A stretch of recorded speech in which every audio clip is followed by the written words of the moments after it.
Nós vamos meditar nesta manhã. O tema proposto em todas as igrejas bíblicas é uma vida de crescimento, tá bom? Mas antes de nós passarmos na meditação da palavra de Deus, vamos orar mais uma vez, pedindo a graça, a misericórdia e a ajuda de Deus sobre nós. Senhor, nós te adoramos, Pai. Nós te bendizemos, nós exaltamos o teu santo nome. Obrigado, Senhor, pelo teu amor, pela tua graça, pela tua misericórdia, que o Senhor tem derramado abundantemente sobre nós. Nós colocamos as nossas vidas diante de ti, nossas famílias, clamando, Senhor, a tua ajuda, clamando a assistência do teu Espírito Santo sobre as nossas vidas, para que nós possamos, Senhor, te glorificar em tudo aquilo que nós fazemos. Nós pedimos pelo nosso país, que tem passado momentos tão complicados na política, com divisões e desentendimentos. Pedimos, Pai, que o Senhor abençoe o nosso povo, que o Senhor abençoe a nossa nação. Rogamos pela tua igreja espalhada ao longo de todo esse grande país, que o Senhor esteja promovendo um despertamento espiritual, um avivamento espiritual na tua igreja, Pai. Que a tua igreja possa brilhar como um farol nas trevas, Pai, numa nação idólatra, numa nação pecaminosa, uma nação, Senhor, que tem abraçado o pecado e não ao Senhor. Mas que o Senhor use, Senhor, a tua igreja, que o Senhor avive a tua igreja, para que nós possamos, Senhor, ser luz em meio às trevas. Nós rogamos também pelas nossas vidas aqui, hoje, nessa manhã, quando vamos meditar na tua palavra, que o Senhor também nos ajude, Senhor, porque as coisas espirituais, elas se discernem espiritualmente, e nós precisamos da assistência do teu Espírito Santo para ministrar aos nossos corações nessa manhã, por meio da tua palavra. Rogamos assim, agradecidos, crendo que o Senhor escuta as nossas orações, em nome de Jesus, amém. Uma vida de crescimento. Semana passada, o tema foi uma nova vida, né? E essa nova vida é uma vida de crescimento. Quem tem filho aqui, levanta a mão. Ó, todo mundo, né? Menos o Dani e o Vitor. Michel, Santiago, mas a maioria tem filhos, né? Quando seus filhos eram pequenos, você se preocupava com o crescimento deles? Alguns estão dizendo sim, balançando assim, né? Olha, eu acredito que a gente não se preocupa com o crescimento dos nossos filhos. De maneira geral, a gente não se preocupa. Você se preocupa em alimentar, você se preocupa em manter o bebê aquecido, vestido, fazê-lo dormir. Quando ele cresce, né, com o tempo, você se preocupa que ele tenha um espaço ali para brincar, precisa ser socializado, né, com outras crianças, com outros adultos, para que ele possa crescer e se tornar uma pessoa socialmente saudável. Ele precisa ir para a escola e assim por diante. A gente não pensa muito no crescimento, você se preocupa em dar aquilo que ele precisa. Na verdade, a gente só se preocupa com o crescimento dos nossos filhos quando a gente percebe que eles não estão crescendo, né? Enquanto eles estão crescendo, você nem pensa nisso, você vai dando comida, né, escola, tal, e você não se pensa muito no crescimento. Mas você leva ele lá no pediatra, aí o pediatra vai medir, né? Aí tem uma tabelinha, ó, está aqui com 3 anos e tantos meses, não, está dentro da faixa. Alguns até, eu tinha isso, né? Botavam uma girafinha com a régua, né? As crianças vão lá, adoram ficar medindo para ver se está crescendo, né? Isso porque o crescimento não é realmente algo para ser buscado. Você não busca, eu preciso crescer, né? Ou se eu planto uma árvore, essa árvore precisa crescer. Não, a gente rega, a gente aduba, a gente cuida da plantinha e ela vai crescer. O crescimento, ele não é algo que você precisa fazer alguma coisa. O crescimento é algo natural. Você precisa simplesmente criar as condições para que o crescimento aconteça. Então, o crescimento de uma criança é o resultado de uma pessoa saudável, a criança saudável, que é criada e cuidada de forma saudável, com tudo que ela precisa para o seu desenvolvimento. E aqui, quando a gente fala desenvolvimento, a gente não deve imaginar apenas a estatura, né? A criança está crescendo em estatura, mas o seu desenvolvimento total, que inclui o desenvolvimento emocional, o desenvolvimento cognitivo, né? O desenvolvimento moral, social, espiritual. Então, um bebê, como o Vitor, ele iniciou um processo de desenvolvimento que vai culminar com um adulto pleno, né? Um adulto capaz, inteligente, uma pessoa moralmente íntegra, né? Uma pessoa espiritualmente saudável, ou seja, um adulto pleno. É isso que a gente almeja. Então, a criança não precisa apenas crescer em estatura, mas ela precisa se desenvolver para se tornar esse tipo de adulto pleno, de adulto completo, integral, né? E no caso dos filhos, como a gente falou aqui na consagração do Vitor, são os pais os principais responsáveis por fornecer as condições, né, tanto para o crescimento quanto para o desenvolvimento pleno da criança até que ela chegue na fase adulta. A igreja é um parceiro, é uma parceira, né? A escola é outra parceira, mas a responsabilidade é dos pais. Aliás, o pessoal fala assim, é educação. Não, para mim esse termo está errado. Escola não educa, quem educa é pai. A escola ensina, né? Ensina português, ou deveria, né? Português, matemática, história, geografia, ciências. Então a escola ensina, quem educa, a responsabilidade é única e exclusivamente dos pais. Então, como eu disse, no domingo passado, a gente falou de uma nova vida, a nova vida em Cristo. E, de fato, quando Jesus conversa com Nicodemos, Nicodemos vai procurar Jesus à noite, ali no início do livro de João, Jesus fala com Nicodemos de um nascimento espiritual, né? Se alguém não nascer de novo, ou não nascer do alto, as duas traduções estão corretas, não pode ver o reino de Deus, né? Então Jesus fala aqui de um nascimento. Aí Nicodemos fala, eu vou ter que voltar para o ventre da minha mãe. Não é disso, né? O que nasce da carne é carne, o que nasce do espírito é espírito. Então Jesus estava falando de um nascimento espiritual.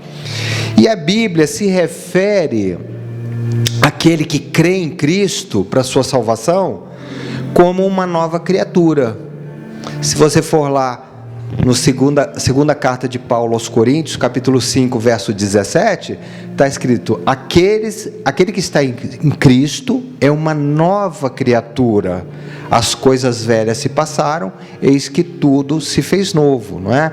Então, quando a pessoa se converte, quando ela crê em Cristo para a sua salvação, ocorre um milagre.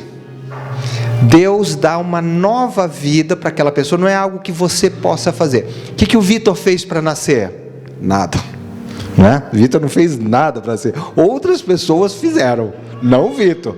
E quando nós nascemos espiritualmente, a mesma verdade se aplica. O que eu fiz para nascer espiritualmente? Nada. Quem fez foi Deus, que gerou uma vida espiritual em mim. Por isso nós nos tornamos novas criaturas. Nesse sentido, no que diz respeito à nossa vida espiritual, quando nos tornamos cristãos, nós somos como bebês em Cristo, né? Nós somos como bebês em Cristo. E há um texto que eu vou ler e tomar como base aqui da pregação, são apenas 3 versículos, que está em 1 Coríntios, no capítulo 3, verso 1, 2 e 3, que diz assim: Eu, porém, irmãos, não vos pude falar como a espirituais, e sim como a carnais, como a crianças em Cristo. Leite vos dei a beber, não vos dei alimento sólido, porque ainda não podia suportá-lo, nem ainda agora podeis, porque ainda sois carnais. Porquanto, havendo entre vós ciúmes e contendas, não é assim que sois carnais e andais segundo o homem? Então, veja, o texto aqui de Paulo fala que esses crentes da igreja de Coríntios, eles eram crianças na fé, eles eram bebês espirituais, ele nem pôde dar alimento sólido. O Vitor só toma leite agora, né? Daqui a pouco ele vai tomar papinha, daqui a alguns meses. Então, porque o bebê, ele não pode comer um alimento sólido, nem dentinho ele tem. Então, você tem que dar papinha, leitinha. E o crente, que é uma criança, um bebê espiritual, ele é assim também, ele precisa de papinha espiritual, porque ele não suporta um alimento mais sólido. E quando a gente se converte, a gente é assim. E é preciso que nossos pais espirituais, aqueles que nos conduziram a Cristo, aqueles que nos ajudam nos nossos primeiros passos, que eles nos alimentam, que eles nos corrijam, que eles orem conosco. Quem teve uma pessoa assim quando se converteu? Você teve uma pessoa que cuidou de você? Várias pessoas. Eu tive. Eu era estudante interno de uma escola militar lá em Minas, né? E um aluno, eles me convidaram, vai ter um culto, eu nem sabia que era isso, gente, né? Vamos lá, e o pessoal me rodou assim, eu fiquei meio sem jeito de dizer não, né? E, tá bom, vamos lá, logo, né, para me liberar disso aí. Aí eu fui, e nesse culto eu me converti. Eu nunca tinha escutado o evangelho, primeira vez que eu escutei, eu me converti. E teve alguma pessoa, o Miguel, ele grudou em mim, mas o Miguel era muito chato. E ele não me deixava em paz, eu não queria saber do Miguel.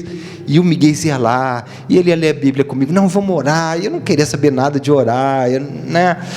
E o Miguel, ele me ajudou nos meus primeiros passos. Aliás, eu fiquei bem triste, acho que ano passado, eu soube que o Miguel, ele se aposentou por invalidez, eu acho que ele tinha esquizofrenia. E ele acabou falecendo ano passado, relativamente jovem, né? Mas o Miguel foi um instrumento que Deus usou para me levar, para me conduzir nos meus primeiros passos. E veja, aqui Paulo fala isso: eu não pude falar com vocês como espirituais, né? Porque vocês são crianças, porque vocês são carnais. Nota a analogia que Paulo está fazendo: criança em Cristo igual a ser carnal, né? Por inferência lógica, a gente conclui que quando a pessoa vai se tornando espiritual, mais espiritual, né? Menos carnal, ela vai se tornando madura, ela vai se tornando um adulto na fé. Então tem essa analogia que a gente pode extrair do texto. A carnalidade significa que você é uma pessoa infantil na sua fé, você ainda não amadureceu. Antigamente, quando a menina casava com 16 anos, né? 16, 17 anos estava casando. O casamento era um rito de passagem para a vida adulta para as mulheres. Para o menino era o quartel. Molecão, não queria saber de nada, ele ia para o quartel. Quando ele saía do quartel, aí ele era homem, já saía da casa dos pais. Era um rito de passagem. E hoje a gente não tem mais esse rito de passagem. Então, o que acontece? Você vê o bonitão, a bonitona está com 30 anos morando na casa do papai. E acha que manda na vida, né? Ele estava falando lá com o Anderson e com a Ana: come da comida do pai, mora no teto do pai, mas o pai vai falar alguma coisa, a mãe vai falar alguma coisa, não pode, porque eu já sou adulto, né? Então a pessoa vive como adolescente, mas acha que é adulto porque já está velho. E na vida espiritual é assim. O fato de que o tempo passou não significa que você amadureceu na fé. Tem crente que tem 50 anos de igreja e ainda é uma criança. Sabe por quê? Porque ele é carnal. Ele sabe tudo de Bíblia, ele conhece todos os hinos, ele sabe tudo de igreja, mas ele é carnal. Não é porque o tempo passou que você amadureceu na fé. Porque ser maduro na fé significa que você é uma pessoa que desenvolveu a espiritualidade, você é um homem espiritual nos termos que Paulo usa. Então nós temos um longo caminho a seguir da nossa conversão, ou o novo nascimento, né? Onde a gente inicia como um bebê espiritual, e que esse caminho vai desde os nossos primeiros passos em Cristo, que geralmente alguém nos ajuda, como os pais ajudam um bebê, até a maturidade cristã.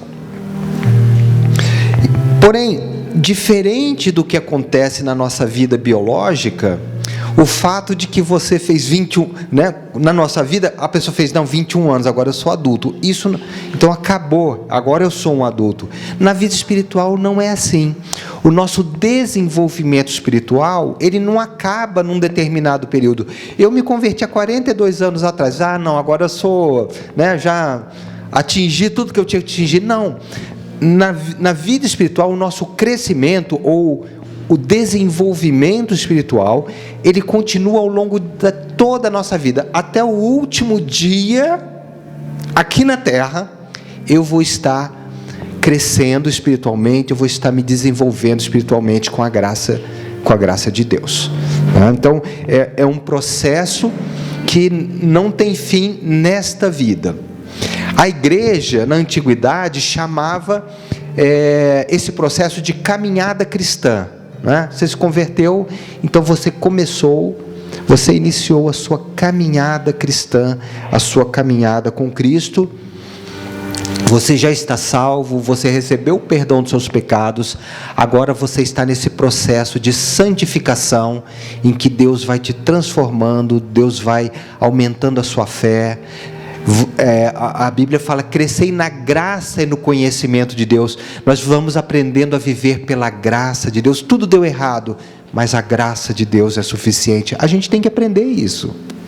Você não nasce sabendo a viver pela graça, não é? São as nossas experiências, são as nossas perdas, são os nossos espinhos na carne, como diz Paulo, que nos ajudam a crescer na graça. Não, está tudo errado, mas a graça de Deus é suficiente para mim. Crescer na fé, não é? Nossa, aparecem os impossíveis da vida, eu não sei o que eu vou fazer, não tem saída para o meu problema. Não, mas no passado, eu estava nessa situação, e Deus fez alguma coisa, e eu creio que Deus vai fazer dessa vez. Ou seja, eu estou crescendo na fé. As minhas experiências, geralmente experiências desesperadoras, né, gente?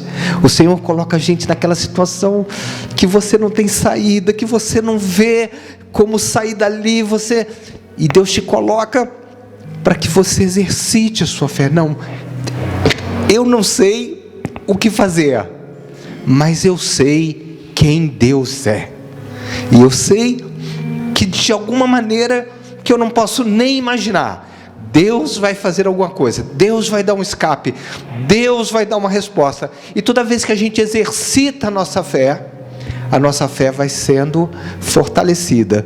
Não é igual exercício físico, a pessoa vai lá, fica fazendo lá peso, né?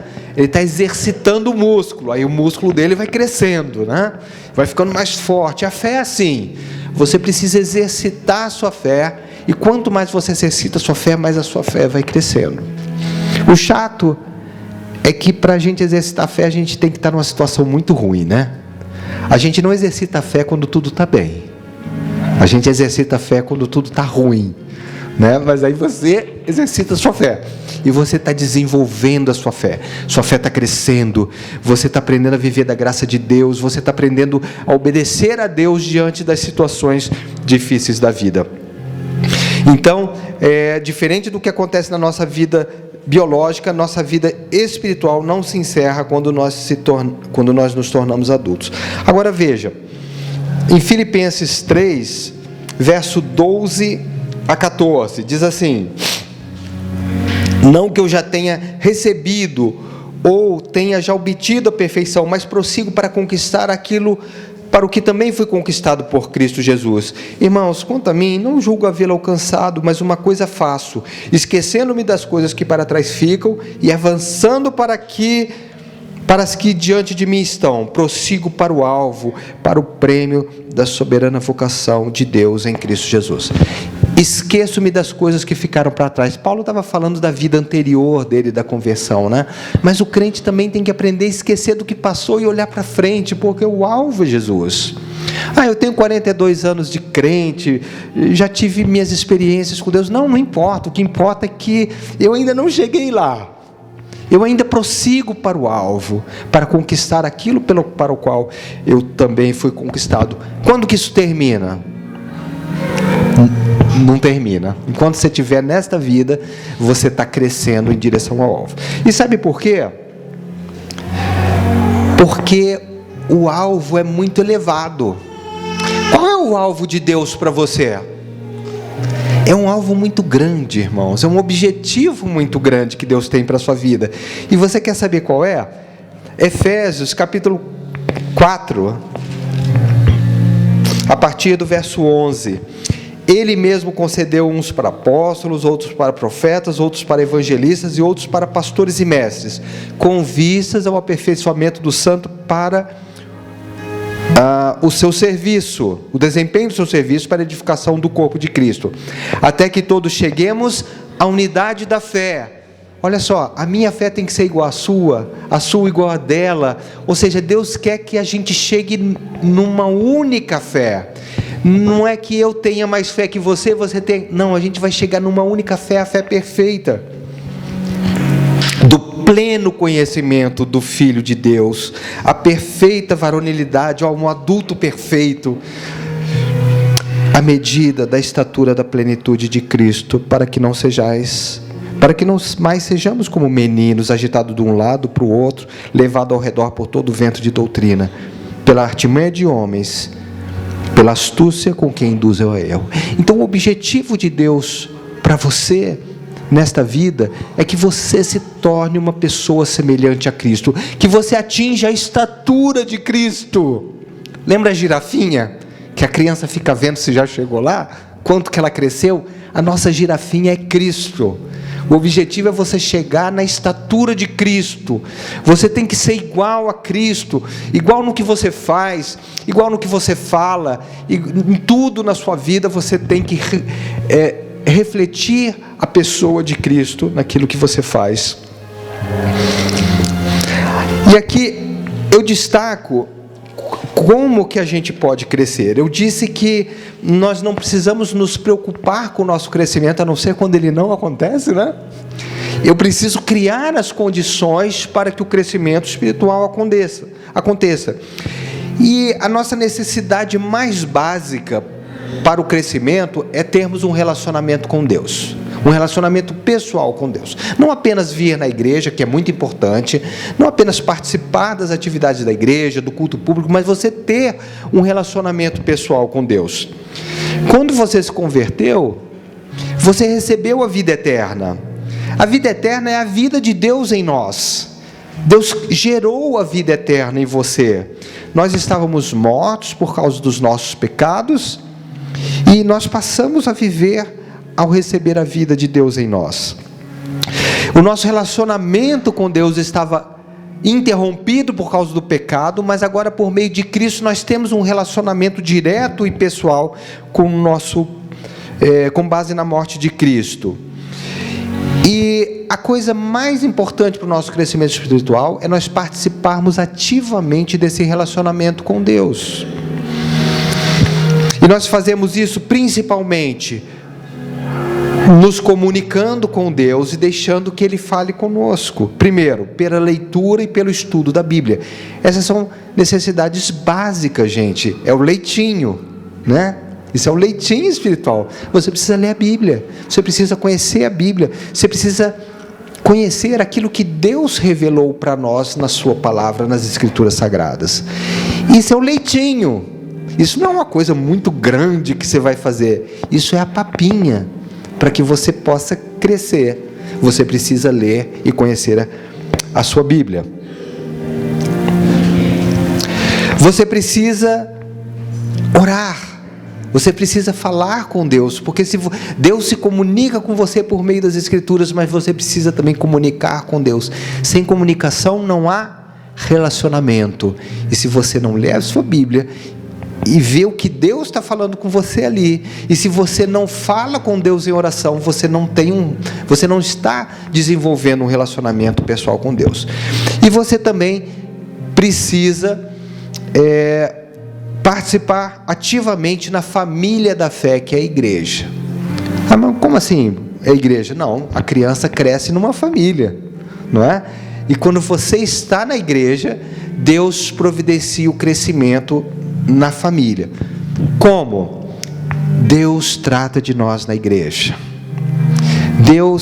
Na igreja você tem que suportar aquelas pessoas que são difíceis. Deus está te transformando. Você tem que perdoar quem fala alguma coisa que você não gosta. Deus está te transformando. Você está fazendo alguma coisa errada e alguém vai lá e te exorta. Deus está te transformando, Deus está te corrigindo. Então Deus usa a igreja para moldar o caráter de Cristo em nós.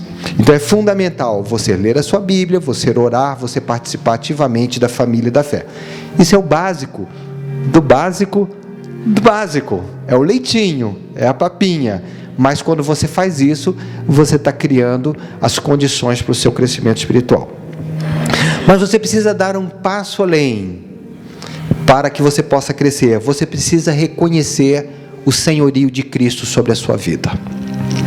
E é aqui que muita gente fica um bebê para sempre, né? Nós precisamos reconhecer o senhorio de Cristo na nossa vida.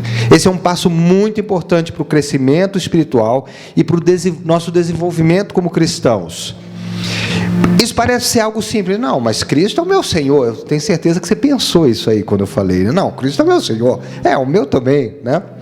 Mas falar isso, ou pensar, é mais fácil do que fazer. Reconhecer o senhorio de Cristo significa reconhecer que nós fomos comprados por um alto preço e que a nossa vida não nos pertence. A sua vida não pertence a você, por mais que você ache que pertence. Diz: a minha vida, repete, gente, a minha vida não pertence a mim, mas pertence a Cristo. Já pensou? Amém. A gente fala o Cristo Redentor, né? Tem a estátua lá no Cristo. Sim, a Bíblia chama Cristo de o Redentor. O Redentor vem de redimir, verbo redimir, né? Redentor é o que redime. E redimir é um verbo que as pessoas repetem, mas não sabem o que significa. Redimir significa salvar, resgatar, libertar, reaver. Redimir era o verbo que se usava quando tinha um escravo que estava sendo vendido. Você ia lá e redimia o escravo. Você pagava o preço e pegava esse escravo e libertava ele. Essa é a redenção, não é? E o que Cristo fez conosco foi pagar um preço para a nossa libertação. E agora, Ele pagou o preço. A nossa vida pertence a Ele. O meu tempo pertence a Cristo. Meus recursos pertencem a Cristo. Meu corpo pertence a Cristo. Meus talentos pertencem a Cristo. Minha família pertence a Cristo. A minha vida não é mais minha, é do Senhor. E enquanto eu não reconhecer isso, nos mínimos detalhes, naquilo que eu falo, naquilo que eu faço, na maneira como eu me comporto, na maneira como eu trato as outras pessoas, enquanto eu não reconhecer que Cristo é o meu Senhor, Cristo tem direito sobre a minha vida, eu não vou crescer, eu vou permanecer um bebê na fé.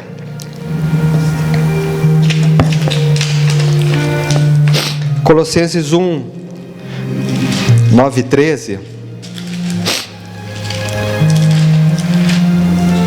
diz: por essa razão, também nós, desde o dia em que o ouvimos, não cessamos de orar por vós e de pedir que transbordeis de pleno conhecimento da sua vontade. Deus revelou a sua vontade nas Escrituras, né? Quando Paulo escreveu isso, não tinha Novo Testamento, tá bom, gente? Então ele orava para que eles tivessem pleno conhecimento da vontade do Senhor, em toda sabedoria e entendimento espiritual, a fim de verdes de modo digno do Senhor, para seu inteiro agrado. Minha vida não me pertence, eu preciso viver do modo digno do Senhor, para o seu inteiro agrado. Eu vivo para agradar Jesus, porque Jesus é o meu Senhor.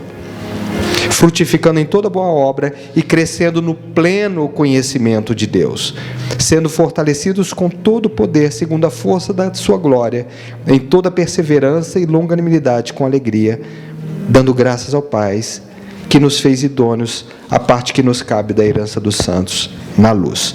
Então, além daquelas papinha, conhecer e ler a Bíblia, orar diariamente, participar da família da fé, que é a igreja, a papinha para o nosso crescimento espiritual, a gente vai crescendo e a gente precisa dar passos extras. Eu preciso reconhecer que minha vida pertence a Cristo, eu não sou mais de mim mesmo, eu devo satisfação para o meu Senhor, eu preciso viver para agradar o meu Senhor.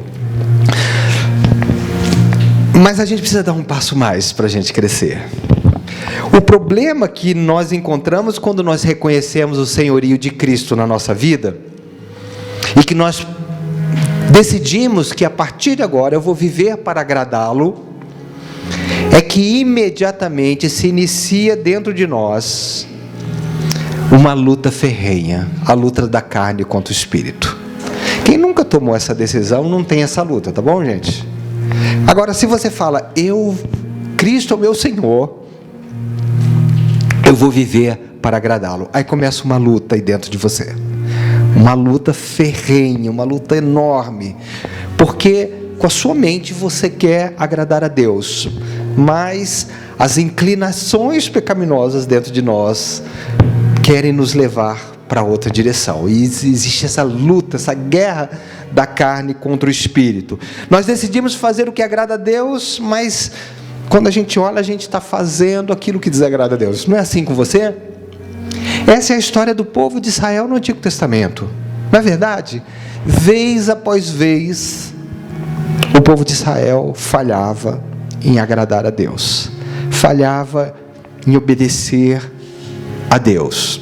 Mas sabe uma diferença do povo de Israel no Antigo Testamento para nós? Eles não tinham o Espírito Santo habitando neles. Essa era a grande diferença. Eles não tinham.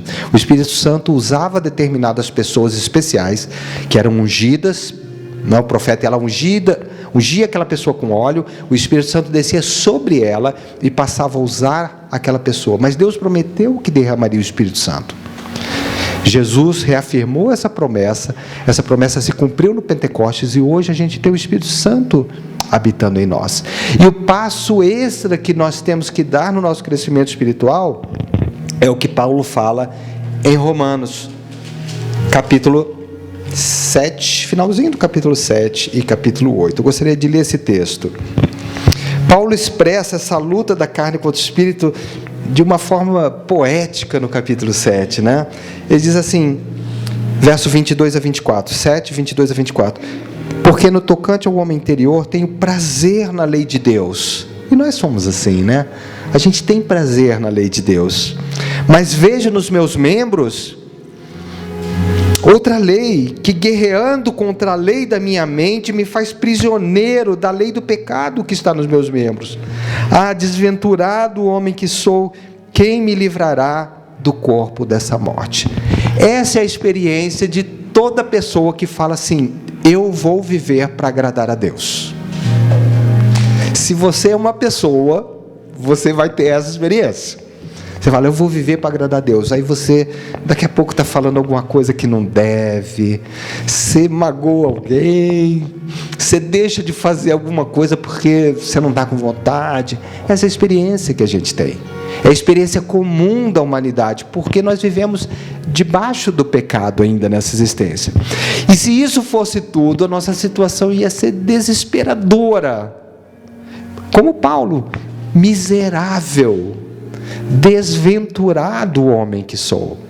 Mas a história não termina aí, porque a resposta de Deus vem no capítulo seguinte, no capítulo 8, verso de 2 a 14, e o apóstolo diz, porque a lei do Espírito da vida em Cristo Jesus te livrou da lei do pecado e da morte, porquanto que fora impossível a lei no que estava enferma pela carne, e isso fez Deus enviando o seu próprio Filho em semelhança de carne pecaminosa, e no tocante ao pecado, e com efeito condenou Deus na carne o pecado, a fim de que o preceito da lei se cumprisse em nós, que não andamos segundo a carne, mas segundo o Espírito. Veja, Israel queria cumprir a lei e falhou miseravelmente. Nós não queremos cumprir a lei, porque nós não estamos debaixo da lei, mas nós cumprimos a lei porque agora nós temos o Espírito e não andamos mais de acordo com a carne, mas andamos em Espírito. E aqui está a resposta de Deus. O que o Antigo Testamento nos mostra é que é impossível agradar a Deus pelo nosso esforço. Você fala, a partir de hoje eu vou fazer um propósito, eu vou fazer isso para Deus, eu vou fazer aquilo. Não vai. Sabe por quê? Porque na nossa carne a gente não consegue. A gente precisa da resposta de Deus. Está aí o meu Espírito que agora habita em você. E o texto continua. Porque os que se inclinam para a carne cogitam das coisas da carne, mas os que se inclinam para o Espírito, das coisas do Espírito. Porque o pendor da carne dá para a morte, mas o do Espírito para a vida e paz.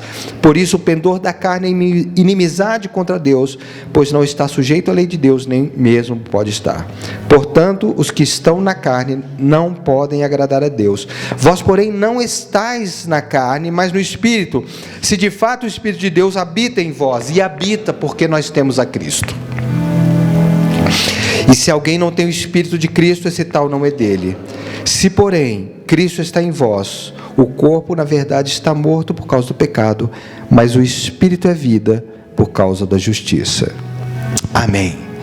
Então, o desespero de Paulo no capítulo 7, miserável homem que sou, porque eu quero fazer o que agrada a Deus, mas eu não consigo. Quando você chega nesse ponto, você está pronto para receber o presente de Deus. Você pode agradar a Deus quando você aprender a viver no Espírito, quando você aprender a andar no Espírito, quando você se encher do Espírito Santo a cada dia na sua vida, né? Então, orando em todo tempo, sempre com o espírito de adoração, clamando a Deus para que o Espírito venha tomar o seu ser. Como Paulo fala, já não sou eu que vive, mas Cristo vive em mim. Então, para concluir e encerrar esta breve meditação, a vida cristã é uma vida caracterizada por um crescimento espiritual contínuo até o fim, cujo objetivo é que o caráter de Cristo seja formado em você, seja formado em nós. Esse é o plano de Deus para a sua vida. Fala, eu quero saber a vontade de Deus para a minha vida. Sabe qual é a vontade de Deus na sua vida? É que o caráter de Cristo seja formado em você. Esse é o plano último de Deus na sua vida. Segundo, nós não precisamos nos preocupar com o crescimento. Não precisa em si, mas ter um estilo de vida que nos conduza a esse crescimento. A gente precisa criar as condições para que esse crescimento ocorra. E essas condições são ter um relacionamento pessoal e diário com Deus, alimentados pela leitura das Escrituras, pela oração e pela participação ativa na família da fé que é a igreja. Leitinho, coisa básica. Segundo, dar um passo a mais, reconhecendo o senhorio de Cristo na sua vida e decidindo agradar a Deus em tudo que você faz. Pronto, agora você está dando um passo a mais no crescimento espiritual. E por último, se enchendo constantemente do Espírito Santo, diariamente na sua vida, e aprendendo a viver na direção do Espírito, em tudo aquilo que você faz, em tudo aquilo que você experimenta na sua vida. Então, aquela nova vida em Cristo, de que o presbítero Wagner pregou aqui do domingo passado, é também uma vida de crescimento, conforme nós vimos hoje. Amém, irmãos? Que isso seja uma realidade na nossa vida, porque quando Cristo voltar, ou quando Cristo me chamar, eu não quero vê-lo face a face e escutar que eu fui um bebê a vida inteira. Eu quero escutar que eu cresci, que eu me desenvolvi, que eu me tornei como um Cristo. E que assim seja com cada um de nós. Amém. Senhor, graças te damos, Senhor, pela tua palavra. Graças te damos pelo teu amor, pelo teu cuidado sobre as nossas vidas. Graças te damos, Senhor, por toda a tua provisão que o Senhor fez para o nosso bem, seja na morte e na ressurreição de Cristo, seja em nos dar o teu Espírito Santo, Pai, para nos ajudar a viver a nossa vida aqui nesta terra, de uma maneira que honra e glorifica o teu santo nome. Continua, Senhor, a boa obra que o Senhor começou em cada um de nós, e que naquele dia, quando nós estivermos na presença do nosso Salvador, nós possamos dizer que o Senhor nos conduziu em triunfo e em vitória, em nome de Jesus, amém.